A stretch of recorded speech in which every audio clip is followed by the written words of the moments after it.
Tonight, you are invited to rest, to let go of the weight of your day and ease into stillness. There is nowhere else you need to be, nothing else you need to do. Only this moment, only this gentle story. Take a slow, steady breath in and let it go softly. Feel your body sink a little deeper into the place where you rest. Your shoulders grow heavy. Your arms and legs soften, and the space around you feels calm.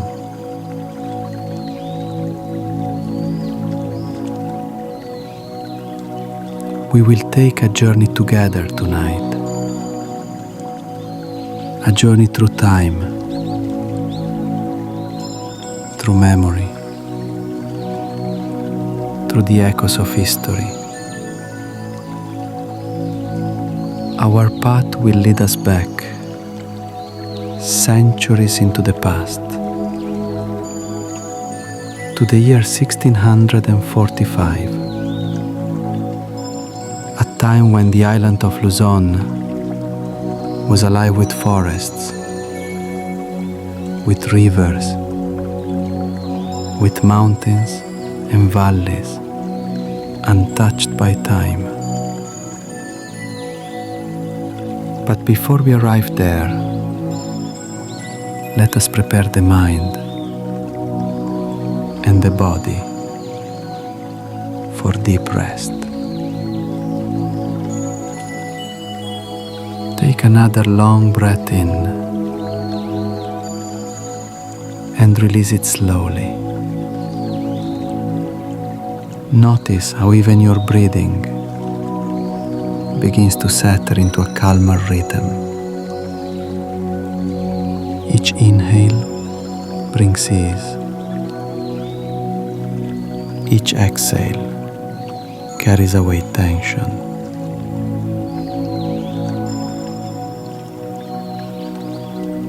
The longer you breathe, the more your body softens.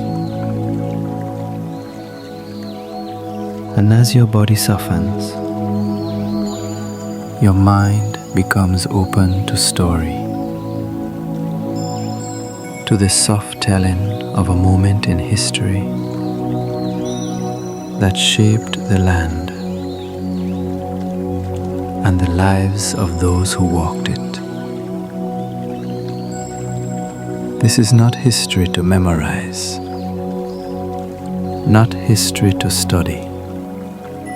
It is history told like a bedtime tale, to soothe you, to guide you, to carry you towards sleep. So close your eyes if you wish. Allow yourself to be still. And together, we begin. Picture Luzon nearly 400 years ago. The island was vast, green, alive. Forests stretched for miles. Tall trees swayed gently in the wind.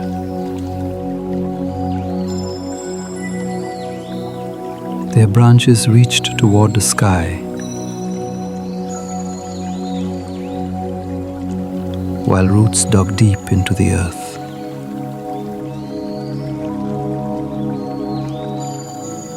Birds sang softly from the treetops.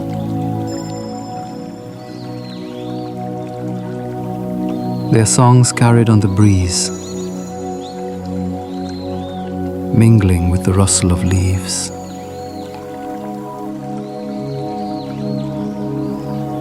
Now, imagine walking along a riverbank.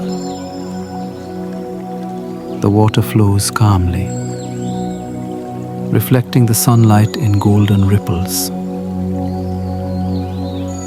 Fishermen cast their nets, moving slowly and patiently. The sound of water meeting stone creates a rhythm.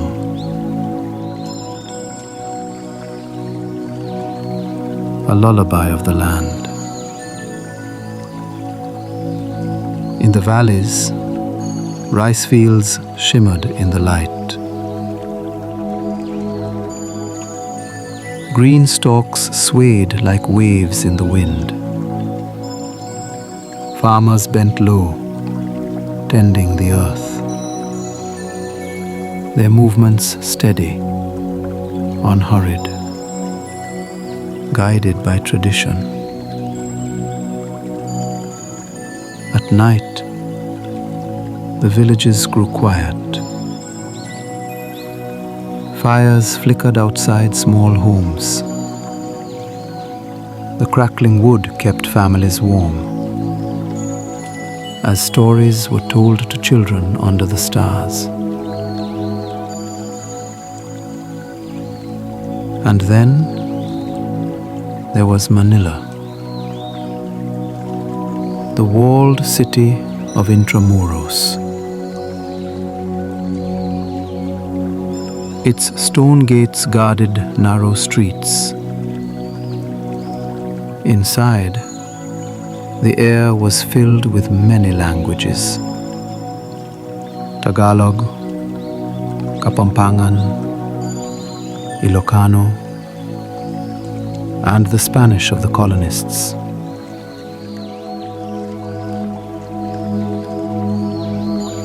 Horse-drawn carriages moved slowly over cobbled streets.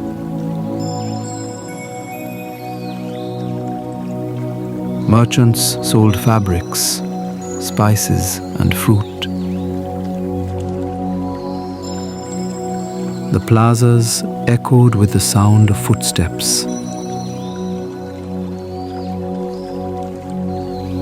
and the ringing of church bells. The churches were mighty. The Manila Cathedral rose proudly. San Agustin's walls were strong and thick. Each stone was laid by hand, with patience and devotion.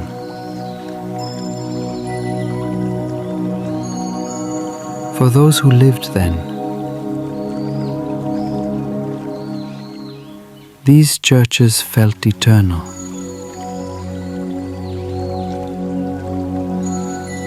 Unchanging,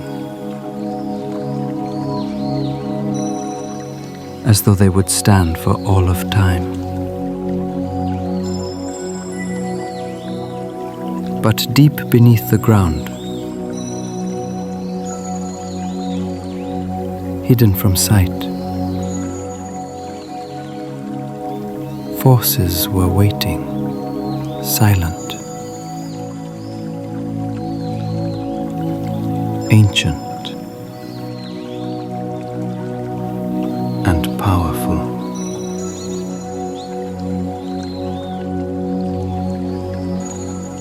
It was the evening of November 30th, in the year 1645. The sun had set. The day's warmth faded into a cool, quiet night. The people of Manila prepared to rest. Lanterns glowed faintly in wooden homes. Their gentle light flickered against walls of stone and bamboo. Candles burned in windows, their flames steady. The city seemed calm, almost timeless. But beneath this quiet surface, deep underground, the earth was stirring. A force older than memory, older than the mountains, waiting in silence. At first it was only a whisper, a low murmur, like the sound of a distant storm. It rolled gently through the ground, barely noticed by those drifting into sleep. The walls trembled slightly. Water in clay jars rippled in circles. The air seemed to hold its breath. And then the trembling grew, stronger, deeper, as if the very heart of the earth had begun to beat. Wooden beams cracked. Tiles rained from rooftops. In the churches, massive bells swung on their ropes. Their sound clashed against the thunder of the creek. Walls split open. Columns shook and broke. The Manila Cathedral fell. Stone upon stone collapsed in a cloud of dust. Santo Domingo crumbled, its great walls shattered. San Agustin, strong and ancient, was scarred, but endured. People rushed into the streets, some barefoot, carrying only children in their arms. Others clutched rosaries, whispering prayers into the darkness. The shaking did not stop. It rolled on and on. Everywhere, the sound of crashing stone, of wood breaking, of voices crying out. Beyond Manila, the island itself was moving. Hillsides broke apart. Earth slipped into rivers. Fields split open into wide, dark cracks. The land itself was remade in those minutes, and still the earth trembled. A force too great to resist. A reminder of the power hidden beneath every mountain and valley. Finally, slowly, the shaking began to fade. The roar lessened. The trembling softened. From violent waves to a whisper again, until at last silence returned. But the silence was heavy. It was the silence of a city broken. The silence after a storm that has taken everything. The shaking continued, not for seconds alone, but for what felt like an eternity. Each moment stretched longer than the last. The earth rolled in great waves, as though the ground itself had turned into a restless sea. Those standing could not keep their balance. They held on to walls, to door frames, to one another, their hearts racing with each tremor.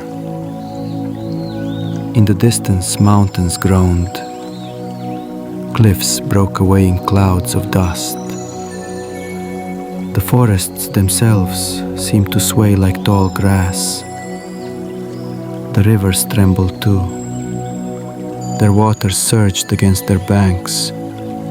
Fishermen felt their boats rock wildly and prayed to be carried safely through the night. Time slowed. Each second seemed endless. Each breath felt uncertain. How long could the earth continue its restless turning? Mothers clutched their children close.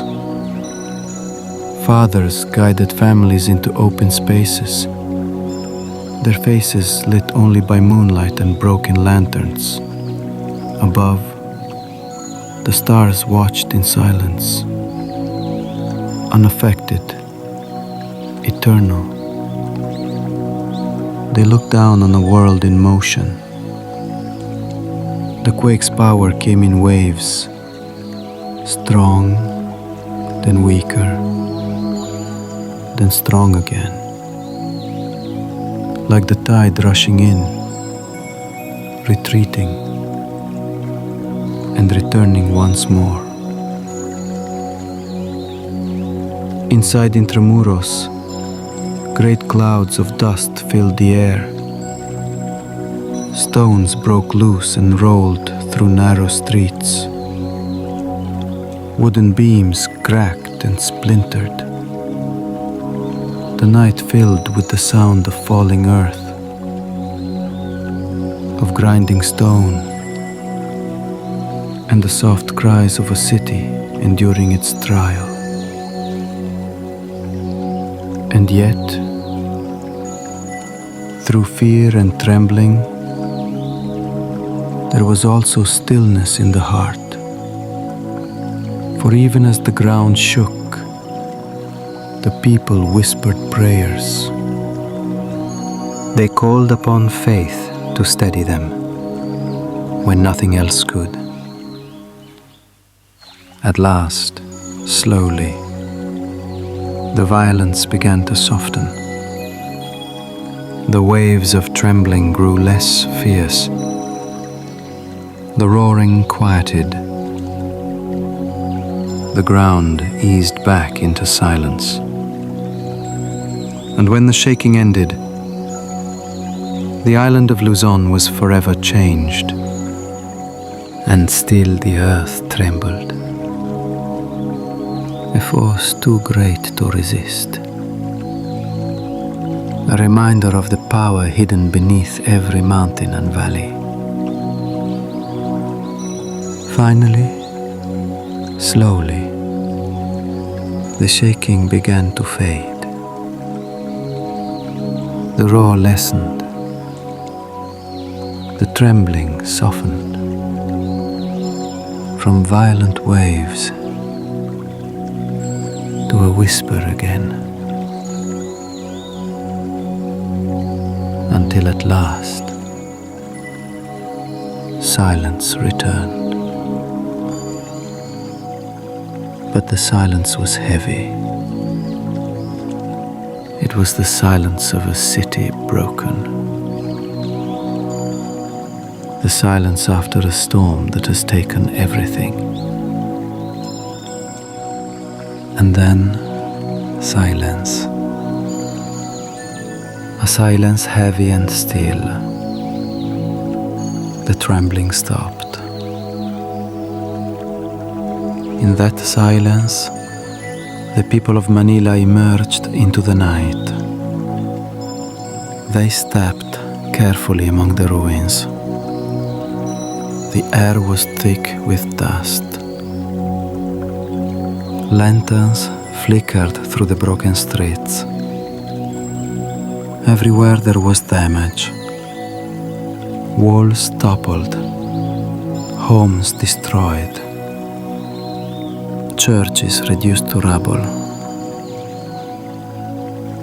The people prayed. They gathered in the open plazas. Families searched for one another. The injured were carried on makeshift beds. That night, few slept. Aftershocks continued to ripple through the island. Each tremor brought fear that the earth might rise again. It is said the 600 lives were lost, perhaps more. Thousands were left homeless, and still the people endured. Day by day, stone by stone, they began to rebuild, their faith unshaken, even as their churches lay in ruins. Even now, centuries later, historians remember this quake. It may have reached magnitude 8, one of the strongest ever felt in the Philippines. And yet, what survives the memory is not only destruction, it is resilience. The strength of people who faced the breaking of their world and chose to rise again. And then, silence. The silence heavy and still. The trembling stopped. The sound of the earth was gone. And all that remained was the stillness that follows great storms. The people of Manila stepped carefully into the night. Lanterns flickered in trembling hands.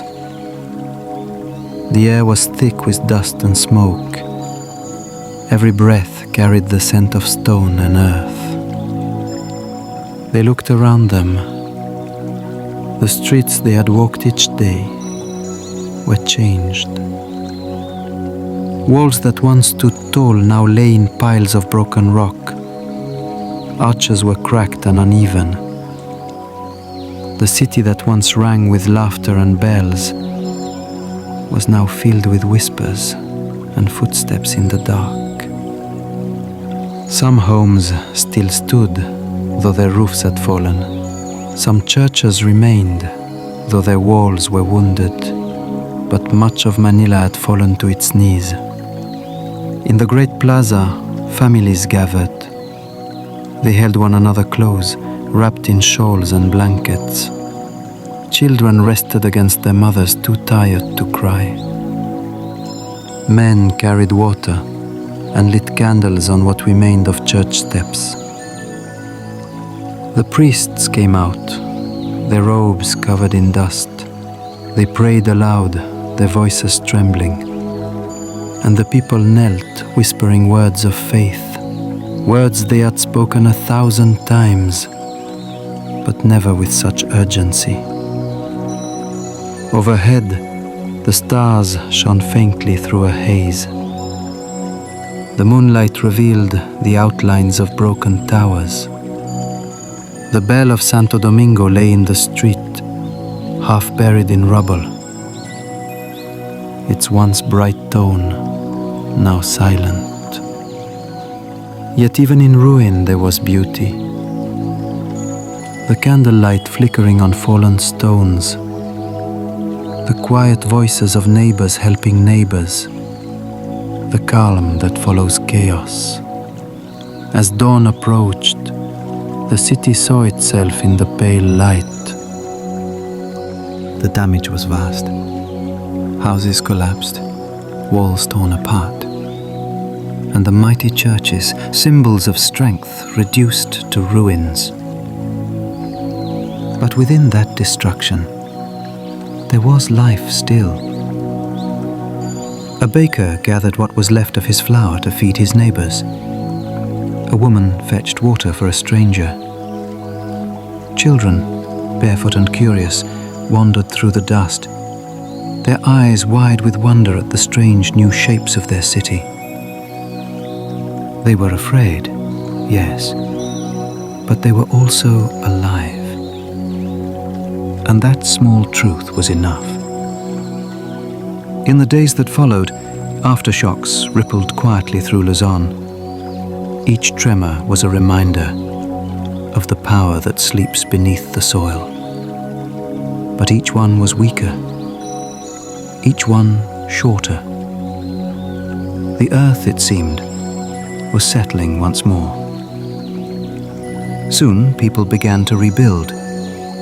They cleared the streets of fallen stone. They stacked the rubble neatly, one rock upon another.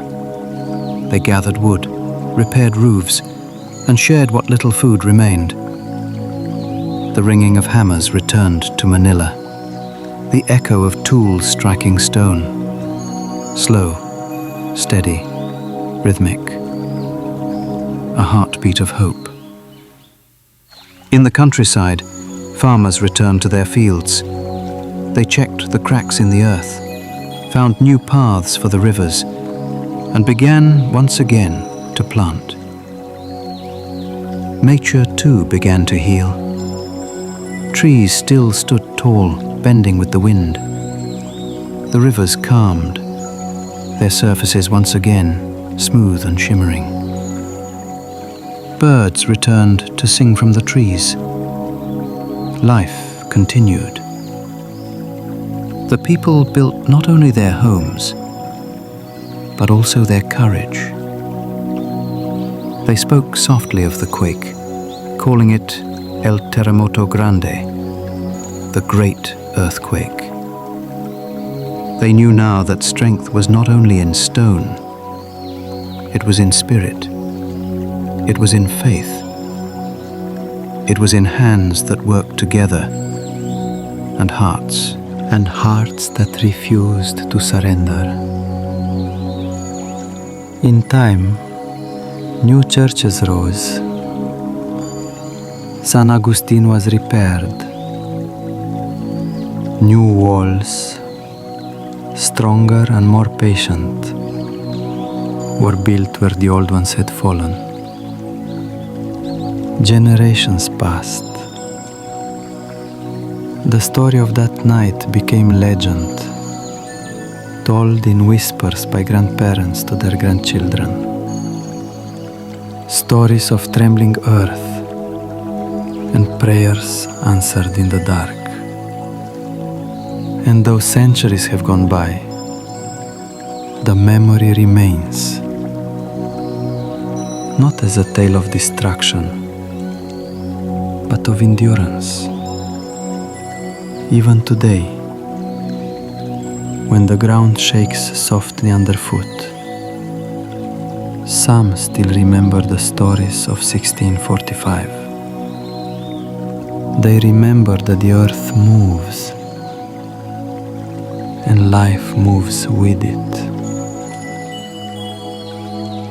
And now, the story of the Great Earthquake fades quietly into memory.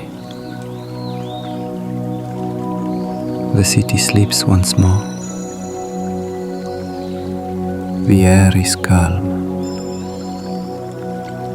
The river glides softly beneath the moonlight. Lanterns flicker in windows, their glow painting warm circles on the walls. You can almost hear the gentle sounds of the night, the hush of wind through bamboo leaves, the quiet lapping of water against stone, the distant call of a night bird. The world that once shook is still again. And as you listen, you too can feel that stillness, a calm spreading gently from your chest to your shoulders, to your arms. like waves of peace, slowly reaching every part of you.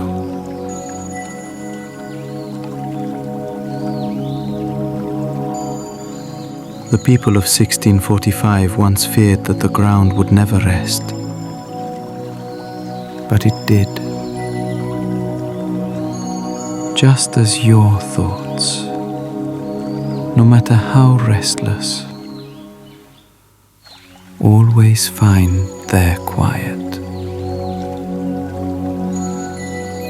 So, imagine you are there, in the old city of Manila, the dawn after the quake. A soft light breaking across the ruins. The sky painted in pale gold and rose. The air cool, carrying the scent of river and earth. You walk along the quiet streets. Each step is slow and gentle. The stones beneath your feet are cool. You hear distant voices, neighbors greeting one another softly, helping, rebuilding, beginning again. The sound of a hammer rings faintly, not loud but steady, like a heartbeat. Life returning.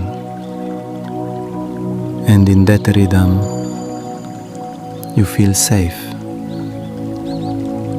The city breathes, and you breathe with it. The earth is quiet now. The world feels heavy, peaceful, whole. You find a place to rest, perhaps beside the old walls, where ivy begins to grow again. The stones are warm under the rising sun. You close your eyes and listen to the soft hum of life around you. The wind carries the scent of flowers, and far away a bell rings. A single, gentle tone. The same bell that once fell during the quake. Now, hung again. Its sound pure and calm. It reminds you that all things heal in time. That silence is not emptiness. It's peace. So let that peace move through you now. From your breath to your heart, to every quiet thought in your mind. The story may end, but the calm remains.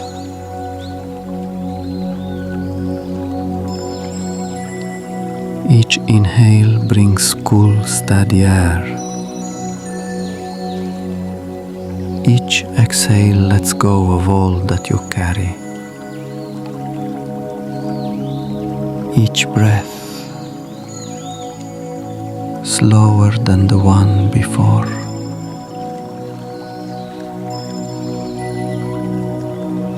The people of long ago rebuilt their city, stone by stone, day by day, and you too rebuild your peace, breath by breath.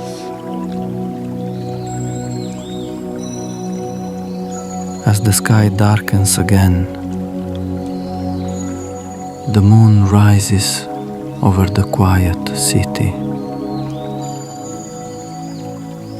Its silver light touches every roof, every tree, every river bend. The night deepens. Crickets begin their song. A soft wind moves through the trees, whispering through the leaves like an old lullaby. You lie down in that sound, the sound of the earth resting, the sound of calm after storm.